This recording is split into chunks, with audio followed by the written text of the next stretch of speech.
प्रभु श्री राम ने स्नान जिस नदी में किया था उस नदी में भक्तों को स्नान के बाद मिलता है मोक्ष। जिस नदी में प्रभु की दिखती है परछाई उस नदी को कहते हैं मां मंदाकिनी नदी। चित्रकूट की मंदाकिनी नदी मकर संक्रांति में महत्व इसलिए बढ़ता है क्योंकि प्रभु श्री राम ने इसी नदी में किया था स्नान। चित्रकूट में मकर संक्रांति के दिन मां मंदाकिनी में स्नान करने से पापों से मुक्ति मिल जाती है और मोक्ष की प्राप्ति होती है। सबसे उत्तम मां मंदाकिनी नदी में स्नान करने के साथ मंदाकिनी नदी का जल छिड़काव भी करना चाहिए। ये बहुत ही खास माना जाता है। चित्रकूट की सबसे पावन धरती मां मंदाकिनी है। मकर संक्रांति के दिन सूर्य और भगवान विष्णु शिव की पूजा का विधान माना जाता है। यह व्रत भगवान सूर्य नारायण को समर्पित है।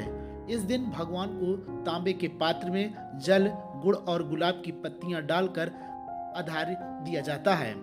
मकर संक्रांति में चित्रकूट के रामघाट पर कुछ खास तरीके से लोग आकर स्नान करते हैं और मुक्ति पाते हैं, क्योंकि प्रभु श्री राम के वनवास के सबसे ज्यादा समय चित्रकूट में रहकर इसी नदी में स्नान किया करते थे। इसीलिए इस नदी का और भी मान बढ़ जाता है। जो भी लोग आते हैं सबसे पहले मां मंदाकिनी नदी में जरूर स्नान चित्रकूट में करते हैं।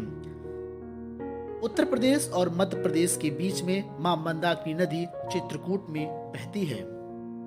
साथ ही चित्रकूट के लोग का बड़ा खास ये नदी का महत्व रखते हैं। मकर संक्रांति में चित्रकूट में यदि कोई स्नान करता है उसके क्या लाभ है और कब स्नान करे, इसका क्या महत्व है रामघाट का? इस वर्ष मकर संक्रांति का पर्व कहें या पुण्यकाल कहें, वो 14 जनवरी की अर्धरात्रि अर्थात 15 जनवरी को शुभारंभ होगा। और चूंकि 2 बजे तक जल में स्नान वर्जित रहता है, वरुण देवता सोते रहते हैं, शयन का समय है, इसलिए 3 बजे से प्रातः काल से यह पुण्यकाल, यह स्नान शुरू होगा, शुभारंभ होगा। चित्रकूट इस दृष्टि से बहुत ही महत्वपूर्ण है क्योंकि यहाँ पर माता सीता जी ने जो मां मंदाकिनी से वरदान मांगा वह सफल हुआ।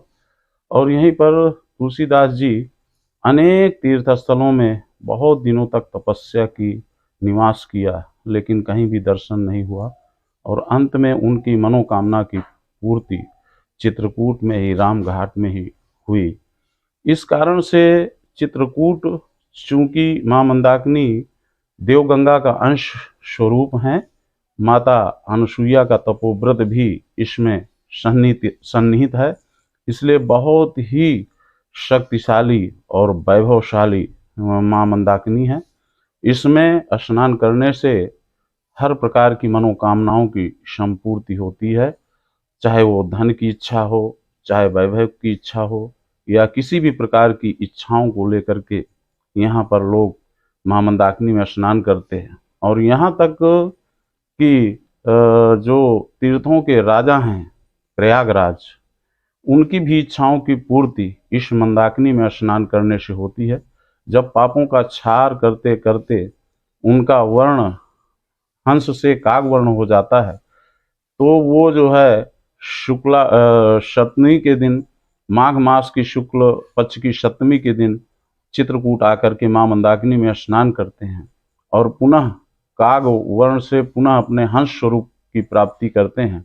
इस प्रकार से चित्रकूट में मां मंदाकिनी में इस पर्व पर स्नान करने से हर प्रकार की मनोकामनाओं की संपूर्ति होती है, वैभव बढ़ता है, इसमें किसी प्रकार का संदेह नहीं है। और मकर संक्रांति के दिन व्यक्ति को अपने मां मंदाकिनी में स्नान करने के पश्चात उनका जल लेकर के और श्रीयंत्र आदि का पूजन करना चाहिए। इसके साथ ही चूड़ा दही का, खिचड़ी आदि का के माध्यम से स्नान भी करें और उसको भोजन में भी लें और उसका दान भी करें, तो निश्चित रूप से जो भी मनोकामनाएं व्यक्ति की होती हैं उनकी संपूर्ति मां मंदाकिनी करती हैं। इसमें किसी भी प्रकार का संदेह नहीं है। इसी कारण से यहाँ पर लाखों लाखों की संख्या में प्रतिवर्ष मकर संक्रांति के पर्व पर श्रद्धालु जनता जनार्दन आकर के स्नान करते हैं और बहुत बड़ा पुण्य लाभ यहाँ पर प्राप्त करते हैं। और यहीं पर मर्यादा पुरुषोत्तम राम ने 11.5 वर्ष तक, जबकि 14 वर्ष का वनवास हुआ था, लेकिन 11.5 वर्ष तक माँ मंदाकिनी में स्नान करके विचरण करते हुए, ऋषि मुनियों के सानिध्य में रहते हुए जो संकल्पना की थी, वो इसी चित्रकूट धाम में माँ मंदाकिनी की ही शक्ति का द्योतक स्वरूप उन्होंने रावण जैसे त्रैलोक्य विजयी का संहार किया था, जिसने ब्रह्मा विष्णु तीनों को पराजित किया। लेकिन एक ही शक्ति राम जो कि विष्णु भगवान के अवतार हैं, और विष्णु भगवान भी पराजित हो चुके थे रावण से, इंद्र आदि सभी पराजित हो चुके थे, लेकिन राम ने यहाँ माँ मंदाकिनी के स्नान के माध्यम से, उनके दर्शन के माध्यम से ऐसी शक्ति प्राप्त की कि जिसके बलबूते उन्होंने रावण जैसे आतंककारी का विनाश किया, संहार किया। तो इस प्रकार से माँ मंदाकिनी बहुत ही पुण्य सलिला है, बहुत ही महान नदी है, जिसमें स्नान करने से इस काल में बहुत बड़े सौभाग्य की प्राप्ति होती है। इसमें किसी भी प्रकार का संदेह नहीं है। और मकर संक्रांति के दिन से ही सारे शुभ कार्यों का शुभारंभ हो जाता है, श्री गणेश हो जाता है।